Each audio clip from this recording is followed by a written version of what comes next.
Yo, what's poppin', low gang? I woke up less than an hour ago, and I'm ranting and raving in my garage already because the car was taken. I normally do these things in a garage, not in a garage, in a car. Can you tell I just woke up?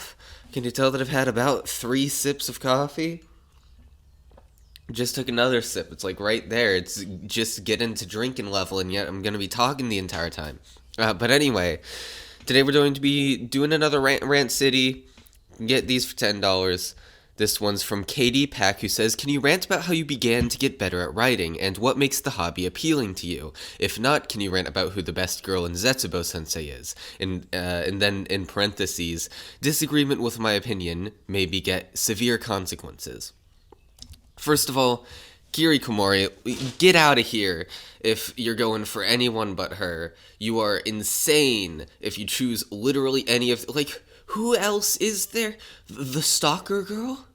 Are you really gonna tell me that... What the fuck is her name? Is she... I want to say Mayoi, but I also... feel like I might just have Hachikuji on the brain, but no, Kiri Komori, absolutely, like, for the win. Although, admittedly, OCD Girl is a little cute at times. But anyway, on to the actual part of the rant. So, God, I guess if I'm going all the way back to when I first started writing, there was this story I had called The Kingdom of Nyria. It was written like ass. So, it basically, at the time, I had this like notion in my head that I wanted to write, but I hadn't actually consumed that many stories. I mostly consumed YouTube reviews of stories. So a lot of my notions of what made for good writing were sort of like one step removed from actually seeing it in action. Just hearing a bunch of critics like Aichi talk in broad terms about what makes story gooder. And of the stories that I had consumed, they were Warrior Cats and Harry Potter, and also some of the Warrior Cat adjacent spin off ish stories like Survivors, Seekers, Bravelands. I think I remember reading the first novel of Bravelands when that came out, and then none of the rest. I remember liking it. I thought Seekers was boring, and Survivors I remember being pretty good. There's this one part where a dog rips another dog's jaw off in Survivors. That's pretty raw. That's pretty cool. But that was my impression of fiction. And so it's no surprise that when you tasked me with writing a story, it was a generic fantasy story. Now, admittedly, it does have a bit of a cool inspiration. It was inspired by the story of the Romanovs. And, you know, they're like the family ruling Russia at the time, right before the Soviets came in, and then they took the Romanovs to I think put him on house arrest or some shit, moved him to like a house, and then eventually just killed him all and was like, yeah, we don't want the old royal family sticking around. And my dad made us watch a movie about it because he's really into it. He's a history buff, and it's very clear which side the movie took and which side he took. And it's very clear, reading my story, what what media was influencing me to take a certain side. Because the story of Nyria is that the evil evil person Malrin. You can tell he's evil because he has Mal in his name. Oh God. Uh, yeah, and he kills main character's name's Aaron, kills his dad Xavier because he wants power, and then takes the rest of them to a prison house, and then kills them all eventually. But like Aaron was supposed to survive, and then it was supposed to be like this epic tale from there on out, and it was supposed to be a trilogy. I never got that far. I wrote 30,000 words of it, but yeah, this is kind of Wow. Wow. Wow. Wow. Wow. Wow. Wow. Wow. Wow. Wow. ass. I mean, first of all, it like beats you over the head from the very beginning with how evil Malrin is. Alright, get this. Malrin is introduced with his ideology, right? Every good villain has a good ideology. Malrin's ideology is that he's pro-war. I have no words. What an interesting ideology. Sure, let's go with that. As if the Mal in his name wasn't enough to tell you that he's evil. Yeah, he also is just pro-war. But one of the main things, obviously characterization is a huge part of why the novel is bad, because most of the characters' personalities were came up with on the spot, and I didn't really know what made good characters, because I hadn't read a Nisio Eason book yet. But aside from that, there's one big old topic that I want to tackle, which is prose. It's one of the parts of storytelling that people don't cover as often because it's a little more abstract and difficult to put into words. And meanwhile, everyone just sort of gets story and characters, and most people, I even probably couldn't recognize most instances of like good or bad prose on a whim. But I can definitely recognize it in Nyria, because it's not just bad prose, it is like abhorrent prose. Because my mindset at the time, my conception of what made for good writing was that you put adjectives before the nouns. That's like the core foundational building block of the writing in Nyria. Because, hey, if you put an adjective before a noun, it's more complicated and writerly, right? And I think everyone, or I guess almost everyone, has a phase like this if they're starting to write. Because it's like you see the writers put in adjectives before the nouns, and you're like, oh, that's how you make it sound vaguely writerly. But most writers that are like actually professional and good at their jobs don't do that. They mostly have, if you really look at their sentences, they're a lot simpler than you may think. It's their word choices and the way the words connect with each other that it gives you the impression that it is writerly. It's not that they just stuff more adjectives in there. And what that makes for in Nyria is like an absolutely insufferable reading experience. You can look at any one sentence and not, you can look at it and be like, oh, well, that's not so bad. It's a little purple, but it's not like bright, shining purple. But on the whole, the story is just straight up purple prose everywhere.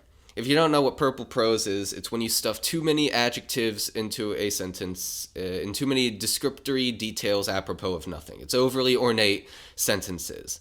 And my Nyria was bad. Really bad in that regard. And obviously, I guess I can talk about characterization now. Aaron was like this very... Oh god, I'm going to be admitting way too much about myself here. He was someone who was like very shy, didn't really get along with people well. And he was expected to be king, but he didn't want to be king, right? He was expected to be king just because he was a man and he was the only man in line for the throne. But he was like, well, Clarice, my sister, is like more manly and masculine than I could ever be, and she actually wants the throne.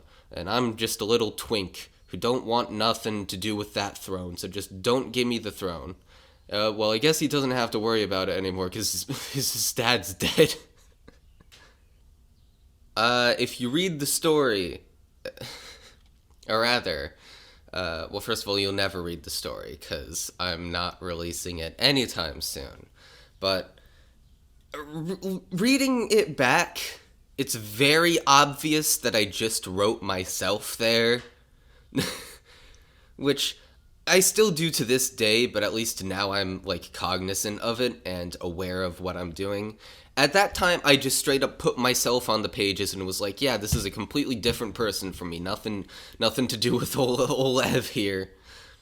And so it was literally just, like, putting my own conflicts on the page. What? Could you tell that I wasn't socializing a whole lot when I wrote the shy boy protagonist? Could you tell that freshman me had a complex about his masculinity when he put it very bluntly on the pages?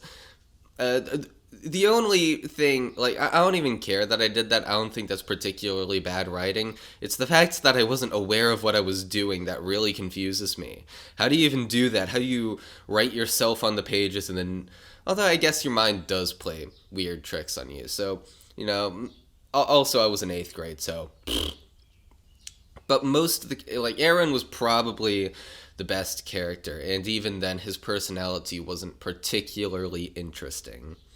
There were moments later on in the story that I think were supposed to like portray him as like very cowardly and like not very strong and sort of like self-loathing about those aspects of himself, but the whole is a bit clumsy.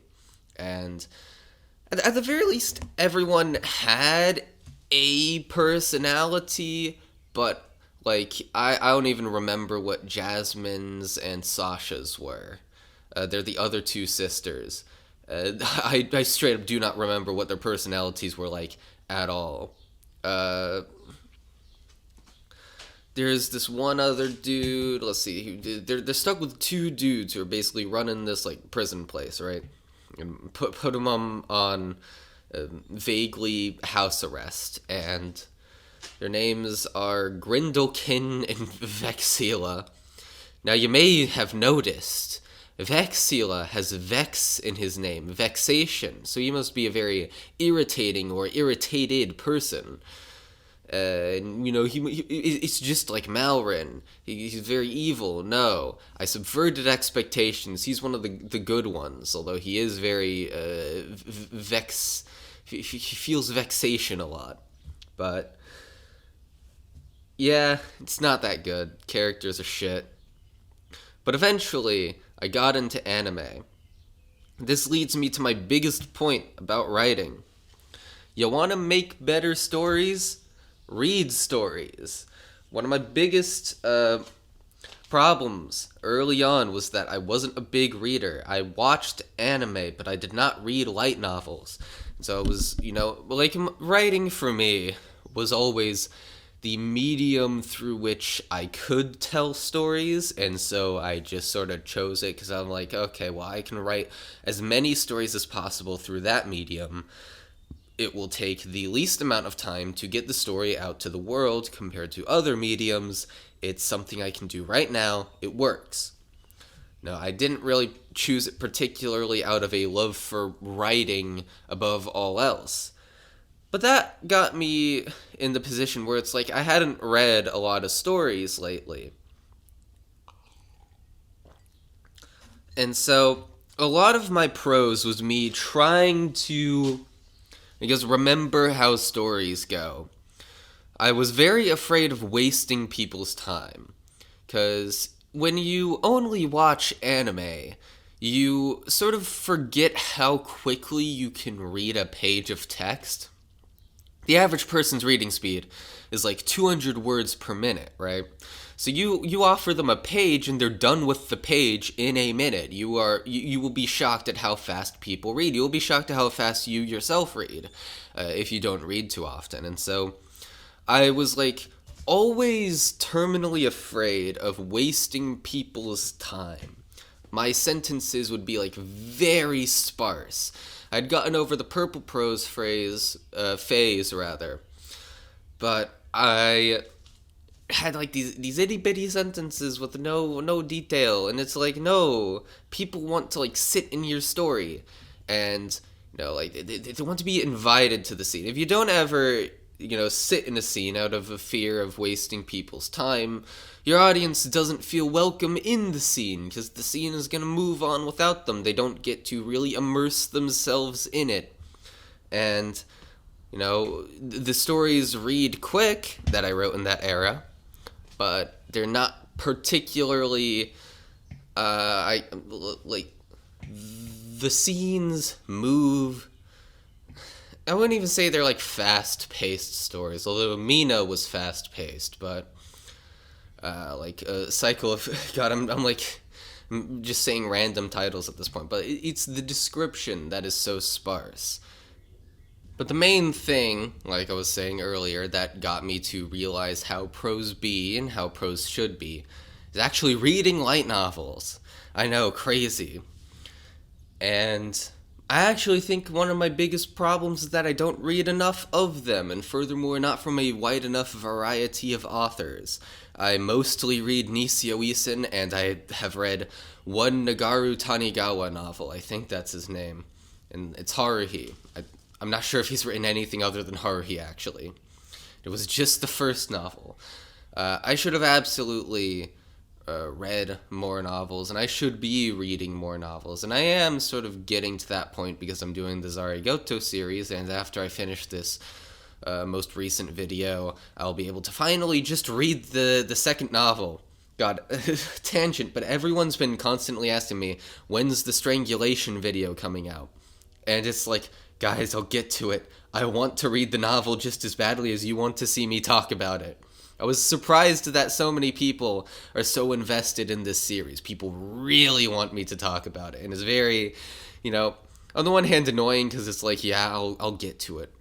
Like, please. But on the other hand, it's very exciting because it's like, oh, people do care about this series. That's good. This is what I wanted people to feel.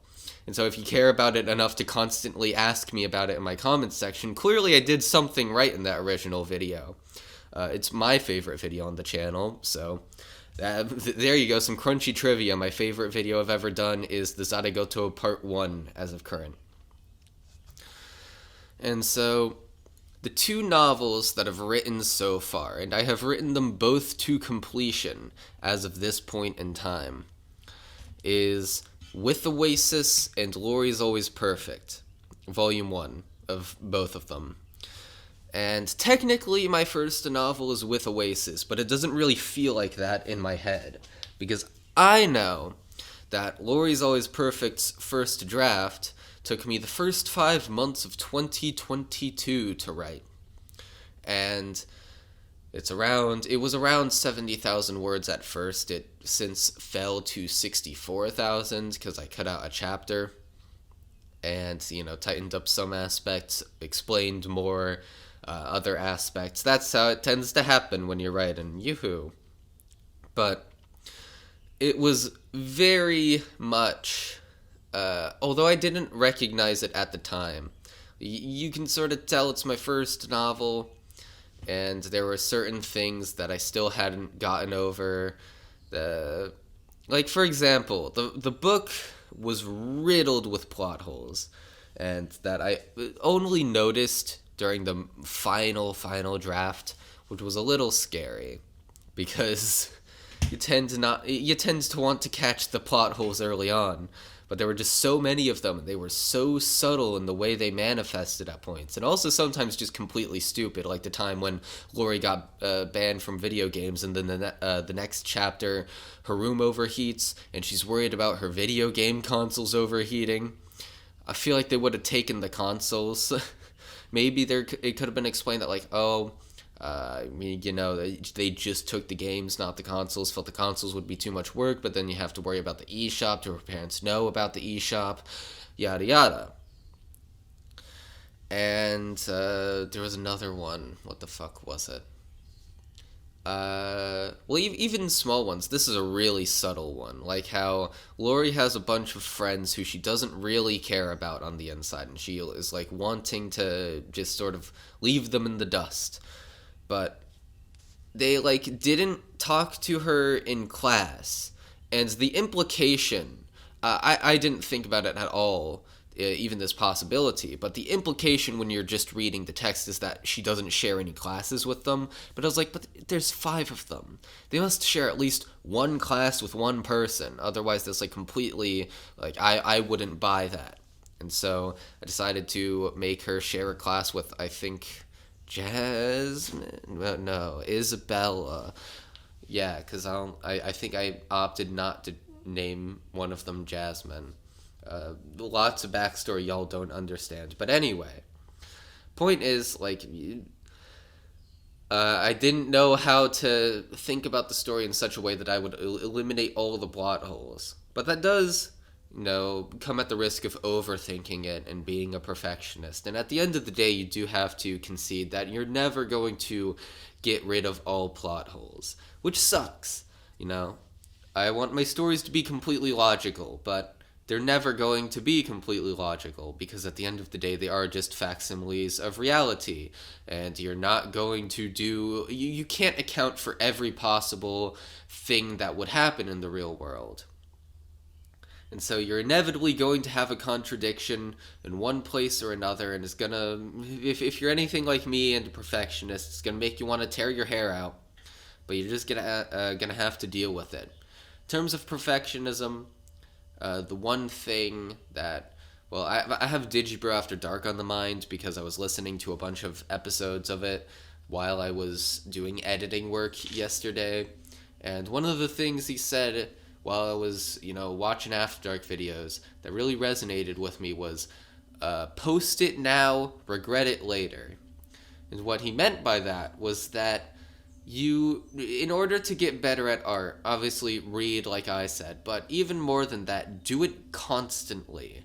Do it literally every day, whenever you have free time. Just practice, practice, practice, and post whatever comes out, let people criticize it, and tear it to pieces, then you'll get better. And it doesn't matter if you regret it later, because by the time you're regretting it, you'll have already fixed all the issues that you have with those early books or videos or whatever they are. And I think that sort of mindset of just post, post, post, don't even think about it too hard. Like, think about it just as much as you need to, but don't overthink it. Get it out there. It'll inevitably have flaws, and you can fix all those flaws, and it'll be great. I want that mindset, and I think it is a really motivating mindset to have. And, I'm trying to drift ever closer to that.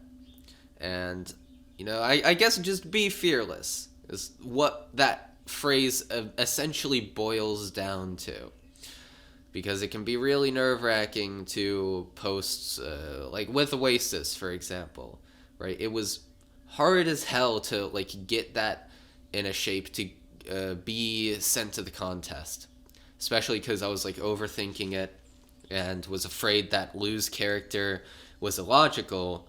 But I at the end of the day think I fixed it pretty well to where it could be sent to the contest in a shape that is logical and makes sense. And I have actually reread with Oasis, and so I've had 2 do-overs. And although there was one tiny plot hole that I actually couldn't live with and ended up changing on the site, nonetheless, it was in relatively good shape. And I guess I'll get into one last thing, which is that writing is my main thing. It's my calling in life. However perfectionistic I tend to be about it, I want to get over that because I know writing is fun and it allows me far more creative freedom than a YouTube video. Because while a YouTube review of a show is following someone else's logic and interjecting my own into it, when you're writing a story, you make up the logic. You make up how it goes. Obviously, there are laws to follow in real life, and if you're basing it off of that. But even then, you can literally just be okay, I'm if you forget about some law in real life that dictates a certain thing, and then you post it, you can just say, well, canonically, it happens in a universe where the law doesn't exist. You can be like that. It's very freeing in that regard. It's very, although I say it's easy to have a plot hole and to not notice them, at the same time it's kind of hard to have a plot hole because you can always say, well, that's just how it works in this universe. Plot holes are essentially just unexplained plot points. And so it's very flexible. I think storytelling as a medium is a lot more flexible than you might be able to give it credit for. When people say there are writing rules, I don't believe in writing rules. Maybe that's me being a stubborn dick who doesn't want to be told what to do, but I don't believe in them. They're all breakable. There are no rules to writing. You just write whatever. And if you write it distinctly enough and it all coalesces into a cohesive whole that people want to read, there you go. You got your new American masterpiece. That's about it. See ya.